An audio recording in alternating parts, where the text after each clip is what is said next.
Hello friends, good morning. Welcome to Exam Planet. So, today is 25th of June and today we'll be discussing all the news related to banking awareness, right? तो आपको पता होगा मैंने 2-4 दिन से quick news वाला segment भी start कर दिया है विच इज़ वेरी गुड, ठीक है। तो ये जो न्यूजीलैंड की विक्ट्री है मैंने उसी में कवर किया है, ठीक है। तो अच्छी खबरें हैं, आज बहुत ज़्यादा नहीं है, वीडियो छोटी रहेगी, वीडियो 12 से 15 मिनट के बीच में ख़त्म हो जाएगी वीडियो, डोंट वरी, ज़्यादा टेंशन नहीं लेनी है। और भाई प्लीज़ 265 266 देख रहा हूँ मैं, तो 70 तो दिखाओ। 2-3 दिन से तुम लोगों ने अटका रखी है यार, सब्सक्राइबर बढ़ाओ यार प्लीज़, और लाइक करके जाया करो वीडियो यार। कितनी बार बोलूँ एक ही बात आप लोगों को, देखते हो लाइक नहीं करते हो यार, और जो सब्सक्राइब नहीं कर रहे हो कर लो यार प्लीज़, क्या ही चला जाएगा आपका।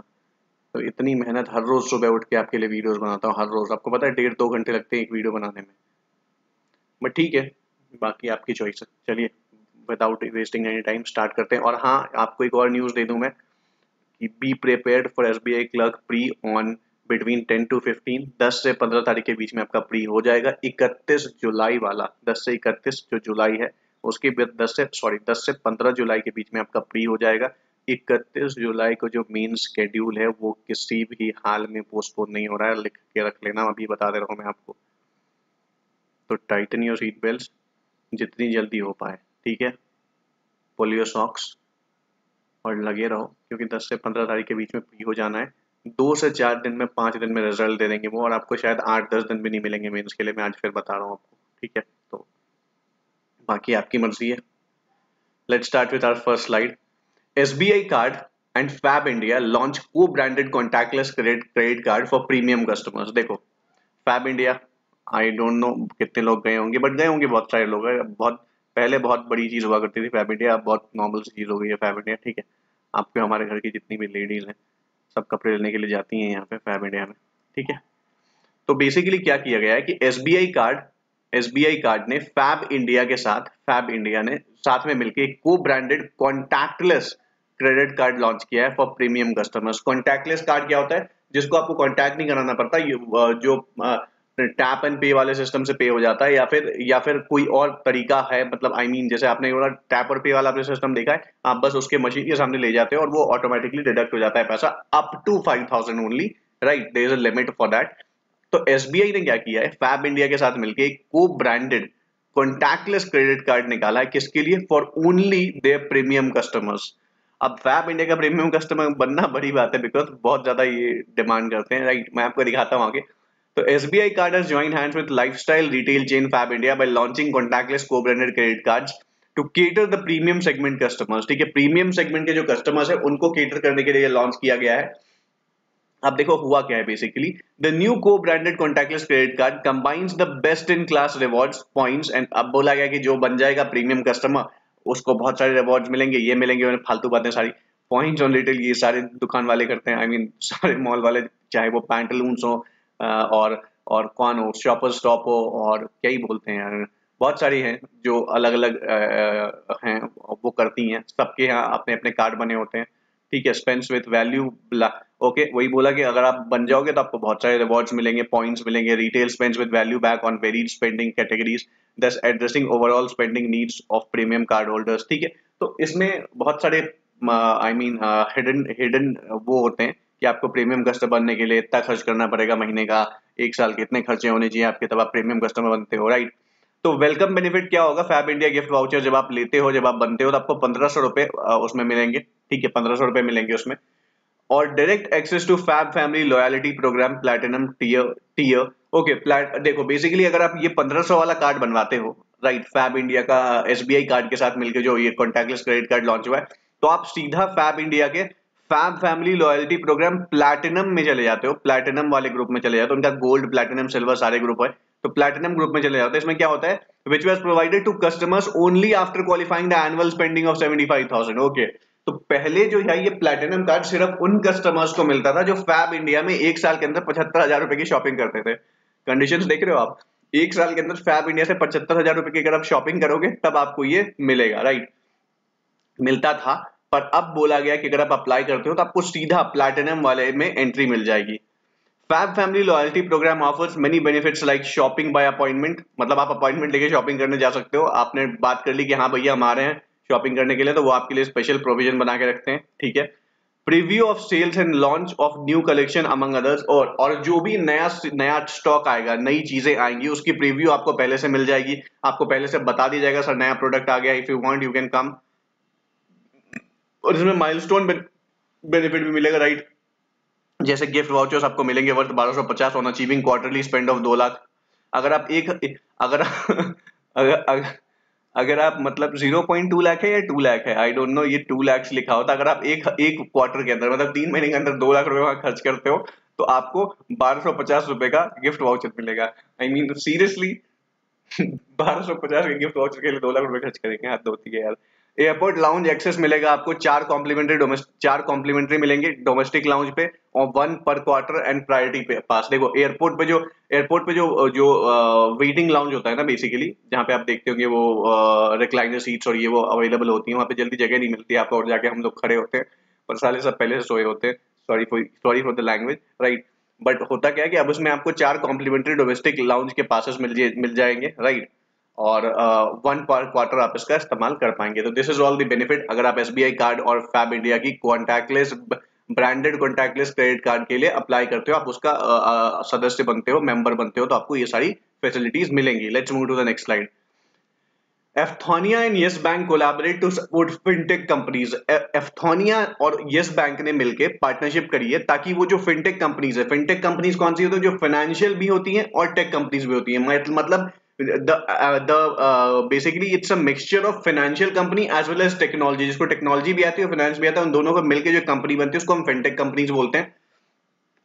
तो एफ्थोनिया लैब उसने अनाउंस किया है एक स्ट्रेटेजिक पार्टनरशिप, किसके साथ, यस बैंक के साथ, ठीक है, to support fintech companies in India in their effort to innovate and inject new ideas that would transform the Indian financial sector. Okay, ये बेसिकली हेल्प करना चाहता है एफ्थोनिया यस बैंक मिलके, इन्होंने पार्टनरशिप करी कि वो सपोर्ट करेंगे फिनटेक कंपनीज को। क्यों सपोर्ट करेंगे भाई इन इंडिया, सो दैट ताकि वो इनोवेशंस ला पाए, to innovate and inject new ideas, ताकि वो इनोवेट कर पाए और नए आइडियाज ला पाए, किसमें, इंडिया के फाइनेंशियल सेक्टर में। एफ्थोनिया labs portfolio startups will be able to develop APIs. एफ्थोनिया लैब का जो पोर्टफोलियो स्टार्टअप है वो एपीआईज डेवलप करने में हेल्प करेगा in sandbox environment, allowing them to experiment with innovative ideas and test their solutions in real time। तो एफ्थोनिया जो है वो बेसिकली उनकी हेल्प करेगा कि वो जो नए आइडियाज लेके आएंगे, ये सब फिनटेक कंपनियां जो लेके आएंगी, उनको रियल टाइम बेसिस पे वो एक्सपेरिमेंट कर पाएंगे और उनका रिजल्ट देख पाएंगे वेदर दिस इज फेवरेबल और नॉट, क्या ये काम कर रहा है, क्या ये काम नहीं कर रहा है। अगर काम कर रहा है तो इट विल बी, उसके ऊपर और काम किया जाएगा ताकि उसको और बेहतर बनाया जा सके और फिर मार्केट में लॉन्च किया जा सके। The access will also give a safe and secure environment for the Efthonia lab entrepreneurs to test their ideas। ठीक है, ये एक बहुत सिक्योर एनवायरनमेंट प्रोवाइड करेगा एफ्थोनिया लैब को, ताकि वो अपनी जो आइडियाज हैं, जो अपने फाइंडिंग्स हैं, उसको टेस्ट कर पाए, as well as an opportunity for Yes Bank to participate in and drive transformation in the Indian banking industry. और यस बैंक को ये अपॉर्चुनिटी मिली है कि आप जो इंडियन इकोनॉमी में, इंडियन फाइनेंशियल सिस्टम में जो ट्रांसफॉर्मेशन आने वाला है उसका आप एक पार्ट बन सकते हैं, to participate in drive transformation in the Indian banking industry. This collaboration will ensure that businesses have access to mentors from both Efthonia Global and Network and Yes Bank। ठीक है, इसमें ये भी मेक श्योर किया जाएगा कि जो दोनों के यहाँ एफ्थोनिया में जो एक्सपर्ट्स बैठे हैं, सिमिलरली जो यस बैंक में एक्सपर्ट्स बैठे हैं, उन सब का वो जो मेंटर्स के रूप में काम करेंगे, उनका एक्सेस ऑलरेडी इनको अवेलेबल हो। मतलब जो आइडियाज जनरेट कर रहे हैं, जो लोग वहां काम कर रहे हैं, जो नए नए आइडियाज लेके आ रहे हैं, they can go and contact with the mentors so that they can get the correct advice at the correct point of time, right, so that they can implement those ideas and those innovative ideas in a serious way, in a right direction, by the guidance of the mentors, so that they can achieve their desired goal, right। So this is what the ultimate aim of this, right। चलिए move करते हैं next slide पे।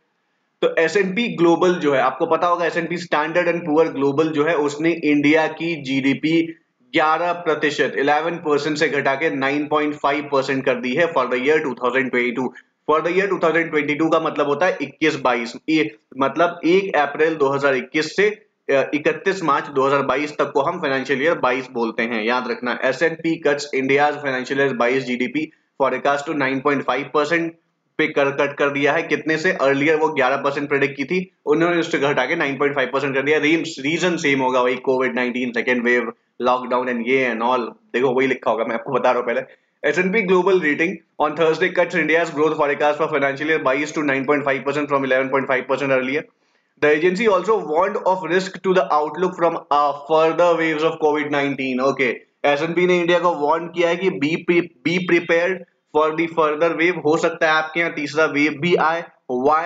Because only about 15% of the population has received at least one vaccine dose so far.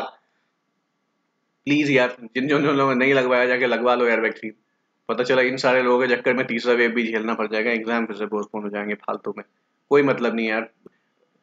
यार हमारे यहाँ booking शुरू हुई, मैंने आज की आज बुकिंग ली और कल के कल जाके लगवा के आया हूँ यार। प्लीज ये ऐसी हरकतें मत करो यार, जाके लगवा के आओ वैक्सीन जितने लोगों ने नहीं लगवाई है। राइट, सिर्फ 15% लोगों को वो भी पहला डोज लगा है, सेकंड डोज की तो बात ही भूल जाइए आप। S&P said that the severe second wave that led to local lockdowns in April and May sharply contracted Indian economy. उन्होंने बोला जो सेकंड वेव की वजह से अप्रैल और मई में जो लॉकडाउन लगा है उसकी वजह से बहुत ज्यादा कॉन्ट्रैक्ट कर गई इकोनॉमी, और अब उसको वापस से रिवाइव करने में बहुत मेहनत लगेगी, बहुत पैसे लगेंगे, तब जाके कहीं कहीं इकोनॉमी स्टेबल स्थिति में पहुंच पाएगी, उसमें भी वक्त लगेगा। S&P said that the permanent damage to private and public sector balance sheets will constrain growth over the next couple of years. उन्होंने बोला जो पब्लिक और प्राइवेट सेक्टर की बैलेंस शीट में जो इस लॉकडाउन ने और इस कोविड-19 के सेकेंड वेव ने जो इम्पैक्ट डाला है उससे उबरने में बहुत साल लग जाएंगे। Right, for the next fiscal ending March 31 2023 the agency projected India's growth at 7.5%। और उन्होंने बोला है कि 2023 में जो एंड होगा, मतलब 2022 अप्रैल 1 से 2023 मार्च 31 तक, उस समय जो ग्रोथ रेट इन्होंने प्रेडिक्ट की है, उन्होंने की है 7.8%। याद रखिए S&P ने 2022 के लिए जीडीपी दी है 9.5% और 2023 के लिए दी है कितनी? 7.8%। ठीक है, वही लिखा है further pandemic wave are risk to the outlook given that the only about, यही बोला गया सिर्फ 15% लोगों को लगा है तो चांसेस बहुत ज्यादा है कि दोबारा आ सकती है।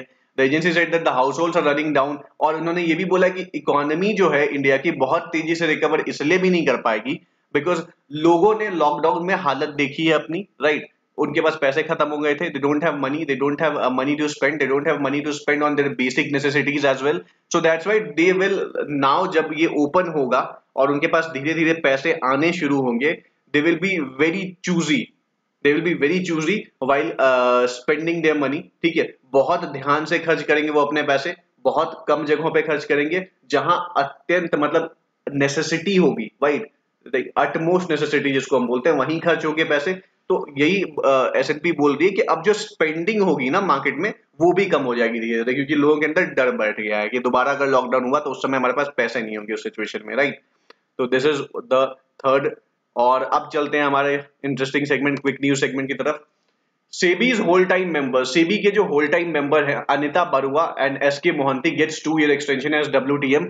होल टाइम मेंबर के तौर पे, सेबी के होल टाइम मेंबर के तौर पे अनिता बरुआ और SK मोहंती को 2 साल का एक्सटेंशन मिल गया है। इनका टेन्योर पहले 3 साल का हुआ करता था, 3 साल का टेन्योर इनका खत्म हो चुका था, ये रिटायर होने वाले थे, अब इनको 2 साल का एक्सटेंशन और मिल गया है। तो अनिता बरुआ और SK मोहंती इन टोटलिटी 5 साल तक रहने वाले हैं। 3 साल वो ऑलरेडी कर चुके हैं, 2 साल का टेन्योर इनका बढ़ा दिया गया है। ठीक है, Vijay Deshwal appointed as group CEO of magma Fincorp. Magma Fincorp के नए ग्रुप CEO बनाए गए हैं विजय देशवाल। कौन बनाए गए हैं भाई? विजय देशवाल बनाए गए हैं, ग्रुप CEO बनाए गए हैं मैग्मा फिनकॉर्प के। और क्यों बनाए गए हैं? बिकॉज मैग्मा फिनकॉर्प को पूनावाला ग्रुप ने एक्वायर कर लिया था। ये पूनावाला ग्रुप वही है, पुणे वाली जो सीरम इंस्टीट्यूट ऑफ इंडिया जिसके CEO हैं आधार पूनावाला। तो पूनावाला ग्रुप ने मैग्मा फिनकॉर्प को का 60% शेयर खरीद के इसको अक्वायर कर लिया है और उसके बाद विजय देशवाल को अपॉइंट कर दिया as a group CEO of magma Fincorp. CSE ease of living index, CSE ने अपनी ईज ऑफ लिविंग इंडेक्स 2020 जारी करी है। इसके तहत इंडिया में सबसे आसान लाइफ कहां पे है? वो है बैंगलोर में। ठीक है, ये एक रिपोर्ट आई है जिसमें ये बोला गया है CSE ease of living index 2020, इसके तहत इंडिया में जो सबसे आसान स्टैंडर्ड ऑफ सबसे इजीएस्ट लिवेबल सिटी है, Bangalore ranked as the most livable city in India. ठीक है, न्यूजीलैंड ने inaugural edition of ICC world test championship जीत लिया है इंडिया को हरा के।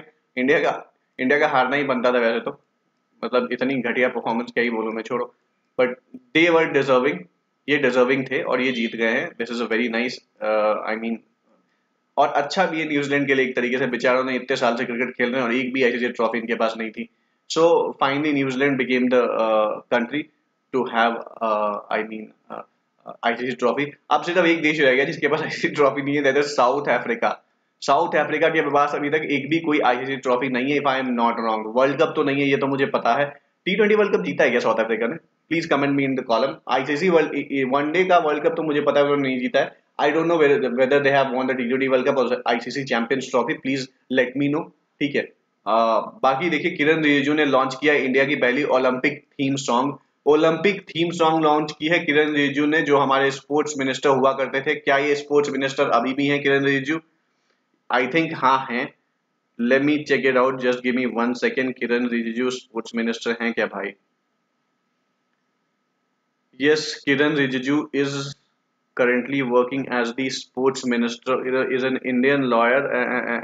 Portfolio क्या है भाई साहब इनके पास? Yes, he is having sports ministry with himself. तो किरण रिजिजू के पास स्पोर्ट्स मिनिस्ट्री है, तो उन्होंने लॉन्च किया है ओलंपिक की एक थीम सॉन्ग जिसका नाम है लक्ष्य तेरा सामने है। लक्ष्य तेरा सामने है, ओलंपिक की थीम सॉन्ग है, लक्ष्य तेरा सामने है। आपको पता है ओलंपिक 2021 में होनी है, होनी क्या है, अब तो आ गया ऑलमोस्ट डेट, ठीक है, आने ही वाला है। तो लक्ष्य तेरा सामने है, ये इसकी थीम थी। किरण रिजिजू हमारे स्पोर्ट्स मिनिस्टर हैं। बताइए किरण रिजिजू कहाँ से आते हैं? किरण रिजिजू इज फ्रॉम, फटाफट कमेंट करो कहाँ से आते हैं। किरण रिजिजू कहाँ से हैं बताइए। किरण रिजिजू है जो हैं वो असम से हैं, राइट। कहाँ से हैं? असम से हैं। और असम के भी नए मुख्यमंत्री कौन बनाए गए हैं? असम के नए मुख्यमंत्री बनाए गए हैं हेमंता बिश्वा शर्मा। कौन बनाए गए हैं? हेमंता बिश्वा शर्मा। और देखिए ओलंपिक तो स्टार्ट हो गया भाई 23 जुलाई 2021 से 8 अगस्त 2021 तक चलेगा ये। तो ओलंपिक स्टार्ट हो चुका है 23 जुलाई 2021 से। आज हम 25 जुलाई पे हैं, तो परसों, मतलब डे बिफोर वाला परसों से ओलंपिक स्टार्ट हो गया है, जो गूगल बता रहा है। 23 जुलाई से 8 अगस्त तक ओलंपिक स्टार्ट हो चुका है, राइट। चलो फिलहाल आज के लिए इस वीडियो में इतना ही, मिलते हैं कल आपसे एक नई वीडियो के साथ। Take care. Bye bye. And if you have any if you do guys have any confusion, please let me know in the comment section. I'll revert back to you. I'll revert to you. Right. तो जो भी confusion हो please comment box में लिखिए. Do like the video and subscribe my channel. Right. फटाफट पहुंचाइए इसको। बाकी आज के लिए फिलहाल इतना ही, मिलते हैं आपसे कल एक नई वीडियो के साथ। बाय बाय, टेक केयर, जय हिंद।